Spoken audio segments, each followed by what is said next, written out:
Hello, good evening everyone. Good evening sir. देखिए, आज हम लोग क्लास 10 का एक चैप्टर पढ़ेंगे जिसका नाम है इलेक्ट्रिसिटी। और ये हम लोग का लाइफ और पॉइंट ऑफ व्यू से हम ये बहुत ही इंपॉर्टेंट चैप्टर है। क्यों इंपॉर्टेंट है? क्योंकि आज का टाइम में इलेक्ट्रिसिटी के बिना कोई भी लाइफ पॉसिबल है नहीं है। अभी मान लेते हैं कि अभी हम जो इलेक्ट्रिसिटी नहीं होता तो अभी कैमरा नहीं होता, हम लोग ये रिकॉर्डर नहीं होता, हर एक चीज़ नहीं होता। तो कहीं ना कहीं इलेक्ट्रिसिटी ही है जो हम लोग को ये सारी चीज़ों में हेल्प करता है। आप देख सकते हैं कि इलेक्ट्रिसिटी भी कितना इंपॉर्टेंट है। मोबाइल चार्ज, किसी भी तरह का कोई काम है इलेक्ट्रिसिटी। यदि एक दिन इलेक्ट्रिसिटी नहीं रहे, पूरा घर, किसी घर में पानी नहीं रहेगा, किसी घर में कुछ नहीं रहेगा, किसी घर में मसाला नहीं पिसाया जाएगा। तो बहुत सारा ऐसा बात है जो कि लाइफ से भी जुड़ा हुआ है और कहीं ना कहीं इस कारण से इलेक्ट्रिसिटी चैप्टर को एक इम्पॉर्टेंट चैप्टर हम लोग मानते हैं।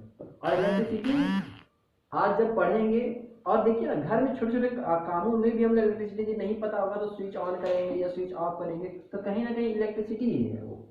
तो हम लोग इलेक्ट्रिसिटी पढ़ने से पहले हम लोग 3-4 पॉइंट डिस्कस करेंगे। सबसे पहला है कि इलेक्ट्रिक चार्ज हम लोग पढ़ेंगे। इलेक्ट्रिक चार्ज पढ़ने के बाद हम लोग पढ़ेंगे इलेक्ट्रिक करंट पढ़ेंगे। और इलेक्ट्रिक करंट पढ़ने के बाद हम लोग पोटेंशियल पढ़ेंगे, इलेक्ट्रिक पोटेंशियल पढ़ेंगे। ये सब टॉपिक अभी हम लोग इसी वीडियोज में हम लोग पढ़ेंगे। इलेक्ट्रिक पोटेंशियल पढ़ेंगे, फिर हम लोग 4th वन पोटेंशियल डिफरेंस पढ़ेंगे, और फिर हम लोग पढ़ेंगे डायरेक्शन ऑफ करंट पढ़ेंगे।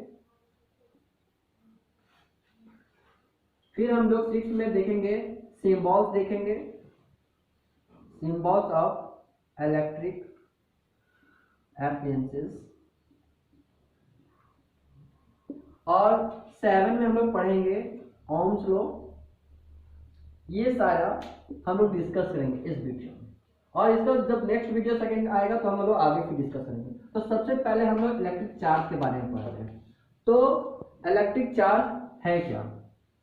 तो आप लोग देखे होंगे कि कुछ बचपन में हम लोग क्या करते हैं कि एक स्केल लेते हैं और बाल में हम लोग रब करते हैं, और वो देखिएगा कि एक स्मॉल पीस ऑफ पेपर को क्या करने लगता है, अट्रैक्ट करने लगता है। और वहां पे क्या होता है, 2 तरह का चार्ज होता है। एक होता है स्टैटिक करंट, जब स्टैटिक मतलब रुका, स्टैटिक मतलब हो गया कि रुका हुआ करंट। तो ये इलेक्ट्रिसिटी 2 तरह का होता है। होता है स्टैटिक इलेक्ट्रिसिटी,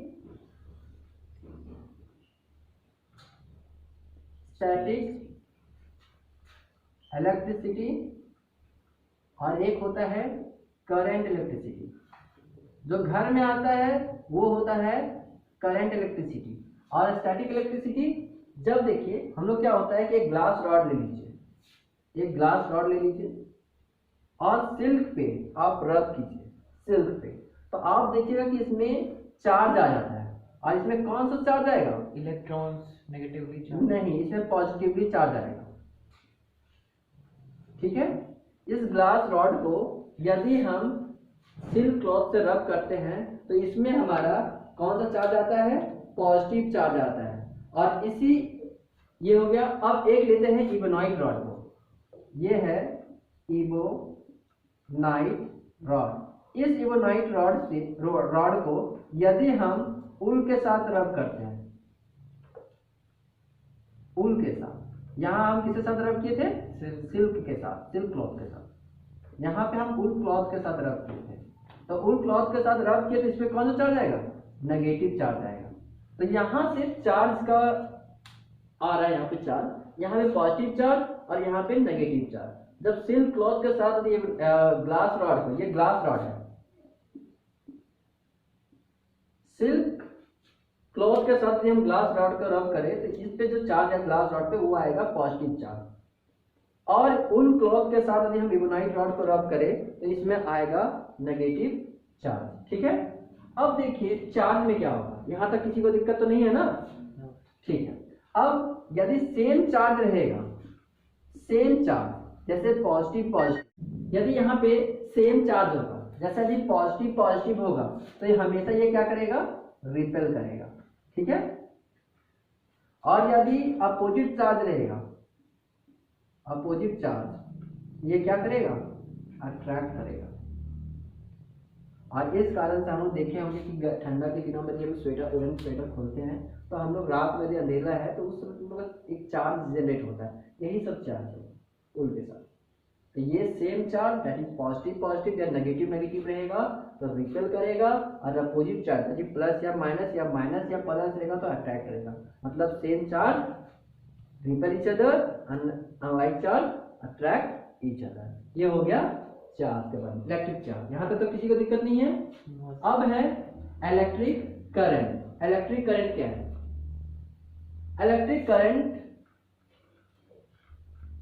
करंट यहाँ पे चार्ज पर यूनिट टाइम होता है। ये इलेक्ट्रिक करंट को हम लोग डिनोट करते हैं I से, चार्ज को डिनोट करते हैं Q से, और टाइम को डिनोट करते हैं T से। मतलब इलेक्ट्रिक करंट जो है वो चार्ज पर यूनिट टाइम है, मतलब एक सेकेंड में कितना चार्ज फ्लो करता है उसी को हम इलेक्ट्रिक करंट बोलते हैं। Charge flowing per unit time is known as electric current in a wire. ठीक है, इसका यूनिट क्या होगा? करंट का यूनिट क्या होगा? देखिए इसका कूलम होगा, चार्ज का यूनिट कूलम होता है, तो C से उसको हम डिनोट करते हैं, और टाइम को सेकेंड से। तो करंट का जो होगा वो चार्ज पर कूलम पर सेकेंड हुआ, या इसी को हम लोग बोलते हैं एम्पियर। इसी को हम डिनोट करते हैं कि डिनोटेड बाय कैपिटल A से। मतलब चार्ज जो है, इलेक्ट्रिक करंट जो होता है वो चार्ज पर यूनिट टाइम होता है। यूनिट कैसे मेजर करते हैं? तो ये जो है चार्ज जो है वो C से डिनोट करते हैं, टाइम को सेकेंड से, तो कूलम पर सेकेंड, और इसी को हम लोग एम्पियर बोलते हैं, जिसको हम लोग कैपिटल A से दिखाते हैं। अब है कि क्या किस डिवाइस से हम लोग करंट मेजर करते हैं, किस डिवाइस से हम लोग करंट मेजर करते हैं? तो वो डिवाइस का नाम है ammeter. Ammeter is a device which measure current in a circuit. तो ये एमीटर है, और क्वेश्चन क्या आता है एमीटर से कि ये इसमें कनेक्ट किया जाता है सीरीज में या पैरेलल में। तो ammeter it is connected in series, क्योंकि इसका जो करंट होता है, इसका जो रेजिस्टेंस होता है, ये जो चार्ज करंट लेता है ये बहुत ही कम लेता है, इस कारण इसको हम लोग सीरीज में कनेक्ट करते हैं। ठीक है, तो ammeter is connected in series. तो इसमें यही है कि इलेक्ट्रिक करंट है क्या, ये चार्ज पर यूनिट टाइम है, इसका यूनिट क्या है, तो कूलम पर सेकंड, या इसको एसआई यूनिट एम्पियर होता है। और ये किस डिवाइस से मेजर किया जाता है करंट को? तो एमीटर से। और एमीटर किस में कनेक्ट होता है? तो it is connected in series. Series मतलब एक ही लाइन। ठीक है, अब हम लोग डिस्कस करेंगे इलेक्ट्रिक पोटेंशियल के बारे में। इलेक्ट्रिक पोटेंशियल है क्या? इलेक्ट्रिक पोटेंशियल देखिए, समझने से पहले आप यहाँ पे एक यूनिट पॉजिटिव चार्ज रखिए, कोई चार्ज है, और इस चार्ज है तो इसके चारों ओर एक फील्ड काम करेगा, और इस फील्ड का नाम होगा इलेक्ट्रिक फील्ड। इस इलेक्ट्रिक फील्ड है, मान लीजिए कोई भी एक अपना इन्फ्लुएंस तो रखेगा ही ना, चार्ज है तो एक दूरी के बाद खींचता है ये, तो इतना दूरी में ये खींच लेगा। अब एक यूनिट पॉजिटिव चार्ज इन्फिनिटी पे रखते हैं, तो ये यूनिट पॉजिटिव चार्ज कहाँ रखेंगे? इन्फिनिटी पे। तो ये है क्या इलेक्ट्रिक पोटेंशियल? तो यहाँ ये है कि एक यूनिट पॉजिटिव चार्ज को जब हम इन्फिनिटी पे रखते हैं, और इस इन्फिनिटी से इस पॉइंट तक, मान लेते हैं इन्फिनिटी तो डिस्टेंस तो नोन तो नहीं होगा, पर ये मान लेते एक पॉइंट है ए, तो एक यूनिट पॉजिटिव चार्ज को इन्फिनिटी से इस पॉइंट तक लाने में जितना वर्क करते हैं उसी को हम बोलते हैं electric potential. The work done to bring a unit positive charge from infinity to a known point is known as electric potential। ठीक है, अब सेम है पोटेंशियल डिफरेंस, क्योंकि देखिए वर्क क्यों करना पड़ता है, एक चीज देख लेते हैं इसमें, वर्क क्यों करना पड़ रहा है, क्योंकि ये भी पॉजिटिव है और ये भी पॉजिटिव है, और हम बताए थे लाइट जो चार्ज होता है वो रिपेल करता है, तो ये दोनों क्या कर रहा है? रिपेल कर रहा है। तो यहाँ से यहाँ तक जो हम वर्क कर रहे हैं, इस चार्ज को यहाँ तक लाने में वर्क क्यों करेगा? ये दोनों रिपेल करेगा, तो इसको काम लाने के खींचना पड़ रहा है, ये क्या करेगा? रिपेल करेगा। तो खींच रहे हैं मतलब वर्क तो कर रहे हैं, तो वर्क कितना पे कर रहे हैं? यूनिट पॉजिटिव चार्ज पे कर रहे हैं। तो इसलिए वर्क जो इलेक्ट्रिक पोटेंशियल होता है, work done to bring a unit positive charge from infinity to that point is known as electric potential. ठीक है, अब नेक्स्ट देखते हैं पोटेंशियल डिफरेंस। देखिए इलेक्ट्रिक पोटेंशियल और पोटेंशियल डिफरेंस में क्या अंतर है? यहाँ पे ये इंफिनिटी पे था, इसी इंफिनिटी को यदि हम एक नॉन पॉइंट मान लेते हैं इसको B, ये नॉन पॉइंट है, यहाँ पे यूनिट पॉजिटिव चार्ज है। अब क्या होगा? सेम उसी तरह है, बस यहाँ पे पोटेंशियल इलेक्ट्रिक पोटेंशियल में ये इंफिनिटी पे था, बट पोटेंशियल डिफरेंस में कहाँ होगा? ये एक नॉन पॉइंट पे होगा। और इस पॉजिटिव चार्ज को इस पॉइंट तक लाने में जितना वर्क करेंगे उसी को बोलते हैं पोटेंशियल डिफरेंस। दैट इज कि work done to bring a unit positive charge from known point to another point is known as potential difference. देखो यहाँ पे यदि हमारा कुछ पोटेंशियल होगा, यहाँ पे कुछ पोटेंशियल, ये दोनों का डिफरेंस हुआ, इस कारण से पोटेंशियल डिफरेंस हुआ। ठीक है, unit positive work done to bring a unit positive charge from a known point to another point is known as potential difference. ठीक है, अब देखिए इसका यूनिट क्या होगा। पोटेंशियल डिफरेंस का जो यूनिट होगा वो इसको हम लोग दिखाते हैं पोटेंशियल डिफरेंस को V से, इसको हम लोग वर्क कर रहे हैं, ये upon charge, work upon charge. Unit क्या होगा इसका? जूल और इसका कूलम, तो इसका यूनिट हो जाएगा जूल पर कूलम। ठीक है, या इसी को हम लोग बोलते हैं वोल्ट भी बोलते हैं, जिसको डिनोट करते हैं हम लोग V से। पोटेंशियल डिफरेंस को मेजर किससे करते हैं? तो पोटेंशियल डिफरेंस को जो मेजर करते हैं उस डिवाइस का नाम है वोल्ट मीटर। जैसे हम लोग करंट को मेजर करते थे एमीटर से, उसी तरह पोटेंशियल डिफरेंस को हम लोग मेजर करेंगे वोल्ट मीटर को।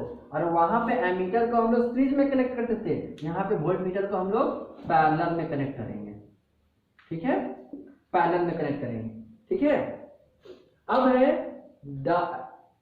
Direction of current. Direction of current, अब जैसे कि हम लोग कोई एक सर्किट बनाते हैं तो उसमें डायरेक्शन क्या होता है? तो यदि हम एक सर्किट बना रहे हैं, सिंबल और ये हम लोग देखेंगे दोनों एक साथ। जैसे मान लेते हैं कि यहाँ पे हम एक बल्ब लगाए, यहाँ पे एक बैटरी लगा दिए, यहाँ पे एक स्विच लगा दिए। ठीक है, तो ये क्या करेगा? बल्ब ग्लो करेगा। ठीक है, तो इसका डायरेक्शन किधर होगा? ये पॉजिटिव है, ये नेगेटिव है, तो डायरेक्शन जो होगा ये पॉजिटिव टू नेगेटिव होगा। मतलब करंट जो फ्लो करेगा वो हमेशा पॉजिटिव टू नेगेटिव फ्लो करता है। मतलब डायरेक्शन ऑफ करंट जो होगा वो हमेशा पॉजिटिव टू नेगेटिव होता है। लेकिन इलेक्ट्रॉन कैसे मूव करेगा? तो electron negative, direction of electron जो होगा वो हमेशा नेगेटिव टू पॉजिटिव होता है। दैट इज यहाँ नेगेटिव है तो इलेक्ट्रॉन ऐसे फ्लो करेगा। ये डायरेक्शन है इलेक्ट्रॉन का, ये डायरेक्शन है चार्ज का, ये डायरेक्शन है इलेक्ट्रॉन का। ठीक है, यहां तो कोई दिक्कत नहीं होगा। अब हम लोग चलते हैं ओम्स लॉ। ठीक है, हम लोग पढ़ लिए इलेक्ट्रिक करंट और पोटेंशियल डिफरेंस। अब इसी दोनों पे डिपेंड है ओम्स लॉ। ठीक है,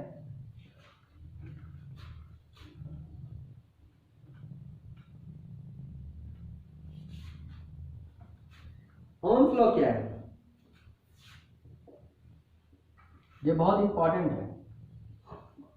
देखिए ओम्स लॉ पढ़ने से पहले हम लोग करंट पढ़ें।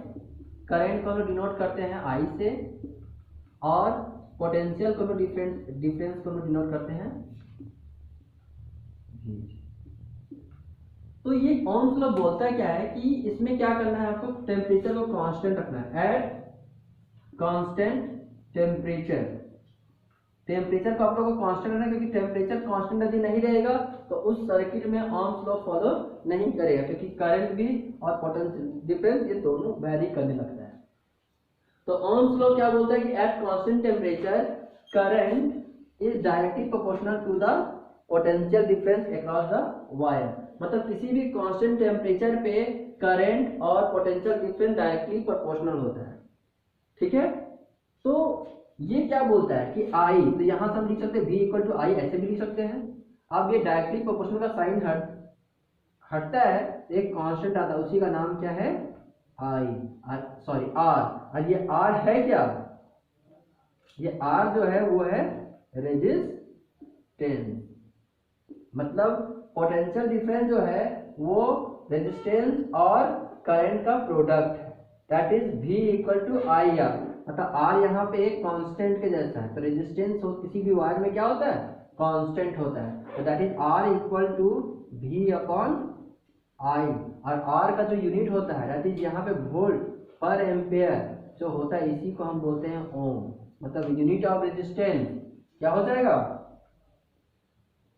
ओम हो जाएगा, जिसको सिंबल हम लोग ऐसे भी दिखाते हैं।